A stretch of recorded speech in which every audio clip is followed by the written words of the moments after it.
అప్పు పుట్టాలంటే ఏం చేయాలి మరి? పైకి మాత్రం ఖడక్ ఉండాలి. అట్లా అయితేనే ఎవడన్నా మనం దేకుతాడు, పచారి ఉంటుంది. లేకపోతే నువ్వే తిరిగినావు అనుకో, నేను బికారి గారిని, నేను బిచ్చపోని, నాకు అక్కడ పైసలు లేవు, మొత్తం ఆగమైపోయింది అని నువ్వే అన్నావు అనుకో, ఎవడన్నా ఇస్తాడా అప్పు? ఎవడన్నా పెట్టుబడి పెడతాడా? మరి అలా రాష్ట్రం ఎందుకు ఆదాయం తగ్గిపోతుంది, కొత్తగా పెట్టుబడులు పెట్టేటోళ్ళు వస్తలేరు, ఉన్నోడే వారిపోతుండు అంటే ఒకటే కారణం. స్వయంగా ముఖ్యమంత్రి చెప్తుడు, నా రాష్ట్రం క్యాన్సర్ పేషెంట్లు ఎక్కున్నది, నా రాష్ట్రం ఎయిడ్స్ పేషెంట్లు ఎక్కున్నది. ఇక నువ్వే నీ రాష్ట్రాన్ని తిట్టినాక, నువ్వే నీ కొంపను పొట్టుపొట్టు తిట్టినాక రాష్ట్రానికి పెద్దవు నువ్వు. ఎవరు ఎట్లా మాట్లాడాలి? ఇంకా ఎంత ఘోరం అంటే, ఆఖరికి ఎంత ఘోరం అంటే, నేను ఢిల్లీ పోతే నాకు అపాయింట్మెంట్లు ఇస్తలేరు, ఎందుకంటే చెప్పులు ఎత్తుకపోతేనేమో అని భయపడి అపాయింట్మెంట్ ఇస్తలేరు అంటుండు. ఇక గిసంటోడు మన ముఖ్యమంత్రి, మన కర్మగాలి.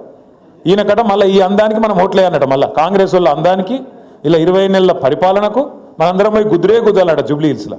ఇక నాకు గింత తెగించినాక ఏం చేయాలి మరి? మనం కర్రు గాల్చి వాత పెడితే, మోసం చేసినందుకు మోసగాళ్ళకు మోసంతోనే కొట్టి జయించి మళ్ళొక్కసారి జూబ్లీ హిల్స్లో మీరు ఒక 50,000 ఓట్ల మెజారిటీతో గెలిపిస్తే అప్పుడు దెబ్బకు దయ్యం దిగుతుంది.